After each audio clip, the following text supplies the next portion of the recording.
Thousands of years ago, the Bible is clear that celestial beings descended from the heavens and were captivated by the beauty of human women. These beings, known as the fallen angels, defied the natural order and forged unions that would give birth to extraordinary offspring, the Nephilim. Who were the Nephilim? How did they come to be? Are they demons or giants? In today's Bible study, we will be looking at how the Nephilim were formed and who they really are. The enigmatic Nephilim, mentioned in various biblical passages, have long fascinated scholars and believers alike. These mysterious beings are first introduced in Genesis 6, verse 1-4, where they are described as the offspring of the sons of God and the daughters of humans. It states that when human beings began to increase in number on the earth and daughters were born to them, the sons of God saw that the daughters of humans were beautiful, and they married any of them they chose. Then the Lord said, "My spirit will not contend with humans forever, for they are mortal. Their days will be 120 years. The Nephilim were on the earth in those days, and also afterward, when the sons of God went to the daughters of humans and had children by them. They were the heroes of old, men of renown. The term sons of God is traditionally interpreted as angels or fallen angels. This interpretation is supported by ancient texts like the Book of Enoch, which elaborate on the idea that these angels descended to earth and engaged in relationships with human women. This passage tells of a time when human beings began to multiply on the earth, and celestial beings captivated by the beauty of human women took them as wives. The resulting offspring were the Nephilim, described as heroes of old, men of renown. The result of their unison created a being of extraordinary abilities. They were different from normal humans. Their height exceeded the towering house, and their strength is incomparable. Thus, in the Bible, they are often referred as giants to show their superhuman capabilities. Not only that, Nephilim were also well-known or influential figures in ancient times. The presence of the Nephilim is further acknowledged in Numbers 13, verse 33, where the Israelite spies, upon exploring the land of Canaan, report seeing the descendants of Anak, who come from the Nephilim, saying, "We saw the Nephilim there. The descendants of Anak come from the Nephilim. We seemed like grasshoppers in our own eyes, and we looked the same to them." The spies described themselves as mere grasshoppers in comparison to these giants, highlighting the extraordinary stature and strength of the Nephilim. On the other hand, the Book of Enoch, an ancient Hebrew text, expands on this narrative by introducing the Watchers, a group of angels who descended to earth with a more specific purpose. Unlike Lucifer's rebellion, which was driven by a desire for power, the Watchers' descent was motivated by lust and a desire to defy the boundaries set by God. They were captivated by the beauty of human women and took them as wives, an act that violated the divine order. Theologically, the Nephilim are often viewed as symbols of corruption. Their existence is a direct result of the fallen angels' rebellion against God's natural order. By taking human wives and producing offspring, these celestial beings transgress divine boundaries, leading to a world filled with violence and wickedness. The Nephilim, with their divine human lineage, represent the consequences of such transgressions. They are not just giants in physical stature, but also in their capacity for moral and spiritual corruption. Because of their nature, more humans are being corrupted through the influence of Nephilims. This act of defiance was instigated by Satan himself in the hope to pollute the human seed. To stop God's plan to bring forth a Messiah, the seed promised to come one day and destroy. In Genesis 3, verse 15, God makes a profound promise to humanity, often regarded as the proto-evangelium, or the first announcement of salvation. The verse states, "And I will put enmity between you and the woman, and between your offspring and hers. He will crush your head, and you will strike his heel." This promise is understood to foretell the coming of a Savior who would defeat Satan, symbolized as the serpent, and restore the fractured relationship between God and humanity. The seed of the woman refers to the Messiah, who is prophesied to deliver a decisive blow to Satan's power. Given the significance of this prophecy, the actions of the fallen angels can be interpreted as a direct attempt to thwart the divine plan. If these angels understood the implications of the Messiah's arrival, namely that he would ultimately defeat Satan, they might have perceived a strategic need to prevent this outcome. By descending to earth and mating with human women, the fallen angels could have sought to corrupt the human lineage, thereby complicating or obstructing the fulfillment of the Messiah's coming. These were the angels, now demons, that Jude talked about in the New Testament, that were kept in the dark and chained eternally by God. Jude said in chapter 1, verse 5-6, "Though you already know all this, I want to remind you that the Lord at one time delivered his people out of Egypt, but later destroyed those who did not believe, and the angels who did not keep their positions of authority, but abandoned their proper dwelling. These he has kept in darkness, bound with everlasting chains for judgment on the great day." And as they continued to multiply, and many Nephilim were born, the corruption in humanity also grew. Many people are doing things that defy God's teaching. Sexual immorality is also rampant, and immoral acts are normalized, which contributed to God's decision to cleanse the earth with the great flood. In Genesis 6, verse 5-7, it is written that the Lord saw how great the wickedness of the human race had become on the earth, and that every inclination of the thoughts of the human heart was only evil all the time. The Lord regretted that he had made human beings on the earth, and his heart was deeply troubled. So the Lord said, "I will wipe from the face of the earth the human race I have created, and with them the animals, the birds, and the creatures that move along the ground, for I regret that I have made them." God's reaction to this wickedness is one of deep sorrow and regret. This expression of divine regret is not a sign of a mistake or miscalculation on God's part, but rather a profound grief over the destructive choices humanity had made. God's regret reflects his deep love for his creation and the pain he feels when witnessing the corruption and suffering that sin brings. The phrase, "his heart was deeply troubled," conveys the emotional weight of this moment, as God contemplates the fallen state of the world he created. Moreover, when God said, "I will wipe from the face of the earth the human race I have created, and with them the animals, the birds, and the creatures that move along the ground, for I regret that I have made them."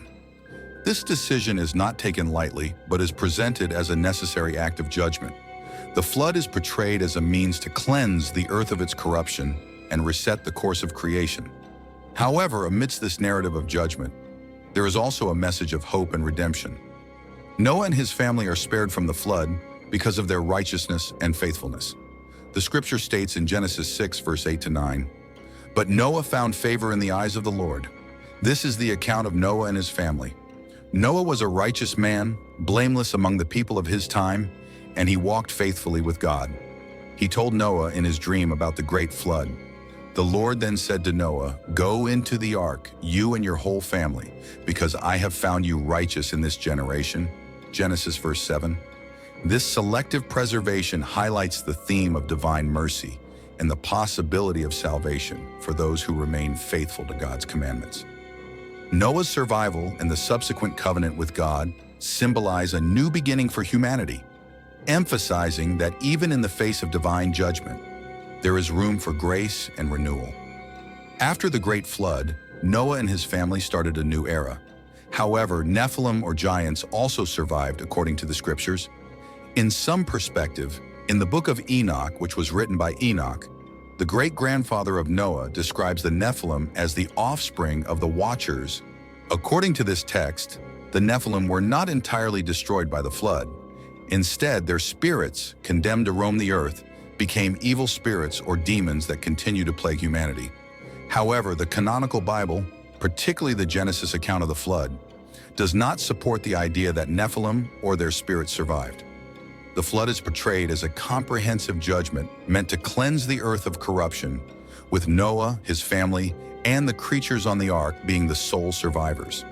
This focus on divine judgment and renewal does not include the survival or continued influence of Nephilim. No one really knows how these beings came to life again after the great flood, but the Holy Scriptures provide some evidence that the giants or Nephilim thrived after the cleansing, although they are not as strong as the old ones. In Deuteronomy 3, verse 11, this verse provides details about Og, the king of Bashan, who was a member of the Rephaim, a group of giants mentioned in the Bible, saying, Og, king of Bashan, was the last of the Rephaim. His bed was decorated with iron and was more than 9 cubits long and 4 cubits wide. It is still in Rabbah of the Ammonites. The Rephaim were known for their extraordinary size and strength, And Og's bed, measuring approximately 13.5 feet long and 6 feet wide, serves as a testament to his immense stature.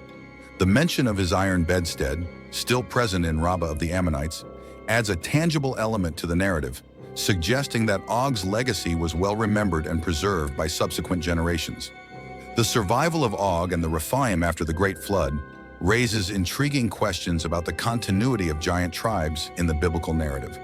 One interpretation is that Og and his people were remnants of the pre-flood giants, somehow surviving the deluge. Another theory posits that the fallen angels continued to interbreed with humans after the flood, resulting in the re-emergence of giants like Og. Another evidence is 1 Chronicles 11, verse 22-23, is the story of Benaiah, son of Jehoiada, a celebrated warrior in King David's army who slew a giant. It reads, Benaiah, son of Jehoiada, was a valiant fighter from Kabzeel, who performed great exploits. He struck down 2 of Moab's best men. He also went down into a pit on a snowy day and killed a lion. And he struck down an Egyptian who was 5 cubits tall. Although the Egyptian had a spear like a weaver's rod in his hand, Benaiah went against him with a club.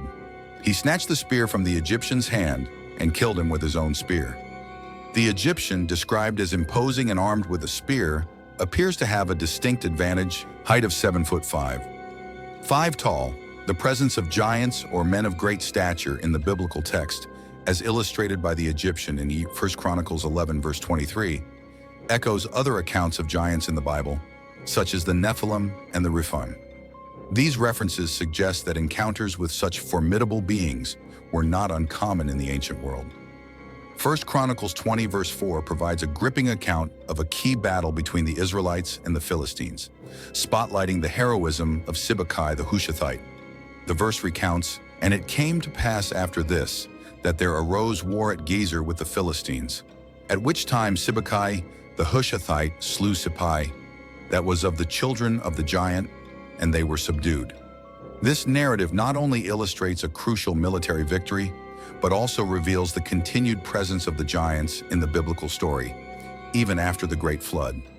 Sippai, identified as a descendant of the giants, underscores the lingering influence of these formidable beings, who were part of a feared and mighty lineage. The giants, often linked to the Rephaim or the Nephilim, are symbolic of the major threats faced by the Israelites. Their existence serves to highlight the extraordinary nature of the challenges Israel had to overcome. Consequently, 1 Samuel 17:4 presents a crucial moment in the biblical narrative, introducing Goliath, the towering Philistine warrior whose imposing presence sets the stage for one of the most famous battles in Scripture. The verse reads, "A champion named Goliath, who was from Gath, came out of the Philistine camp. His height was 6 cubits and a span." Goliath is introduced as a champion, a term that highlights his role as the foremost warrior among the Philistines. This is not common among Nephilims. With their great strength and blood-hunger nature, they are often designated as high-ranking warriors. This designation indicates his unparalleled combat skills and status within the Philistine camp. Goliath's physical attributes are further emphasized by the description of his armor and weapons. He wore a bronze helmet and a coat of scale armor, weighing 5,000 shekels, which is about 125 pounds. His legs were protected by bronze greaves, and he carried a bronze javelin slung on his back. The shaft of his spear was like a weaver's rod, and its iron point weighed 600 shekels, which is about 15 pounds. This impressive array of weaponry and armor not only highlights Goliath's strength, but also his preparedness for battle, making him a seemingly invincible opponent. Prove that he is wicked are common descriptions among Nephilims. The existence of Nephilims was further illustrated in 1 Chronicles 20, verse 5-8, which presents a gripping account of battles involving giants. The passage describes a dramatic conflict where David's men faced giants, including one with extraordinary physical features. It reads, "In still another battle, which took place at Gath, there was a huge man with 6 fingers on each hand and 6 toes on each foot, 24 in all. He also was descended from the Rephaim. When he taunted Israel, Jonathan, son of Shimea, David's brother, killed him. These were descendants of the giants in Gath, and they fell at the hands of David and his men." This verse not only highlights the giant's fearsome nature, but also reinforces the long-standing tradition of giants as formidable and almost supernatural adversaries in the biblical text. The giant described in these verses, who hails from Gath, is characterized by his unusual physical traits. His 6 fingers and 6 toes set him apart as a being of extraordinary and almost otherworldly nature. This unique feature underscores the giant's role in biblical literature as beings of immense power and threat, making their defeat all the more significant. Jonathan, the son of Shemiah and David's brother, is credited with killing this particular giant. His involvement in the battle highlights the role of David's family in confronting and overcoming these great challenges. Additionally, this verse is part of a song of Moses, which reflects on Israel's relationship with God. He said in Deuteronomy 32, verse 16, "They made him jealous with their foreign gods and angered him with their detestable idols." The verse highlights the Israelites' disobedience and their tendency to turn to foreign gods and idols. The imagery used emphasizes the betrayal felt by God, who had been faithful to Israel despite their unfaithfulness. This passage serves as a warning against idolatry and the consequences of forsaking God for other deities. One of the ways the Nephilim may have promoted the worship of false gods is through their own deification. Given their immense stature and abilities, it is plausible that they were revered as gods or demigods by the people around them. This reference could have led to the establishment of cults and religious practices centered around the Nephilim, further entrenching idolatry in the culture. The worship of these beings would have directly contradicted the monotheistic worship of Yahweh, leading to spiritual corruption and divine displeasure.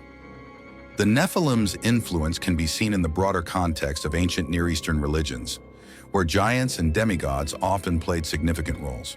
These cultures frequently depicted their gods as possessing extraordinary physical attributes and powers, similar to the descriptions of the Nephilim. The integration of such beliefs into Israelite society would have been a natural progression, especially given the Israelites' interactions with neighboring peoples who practiced polytheism and idol worship.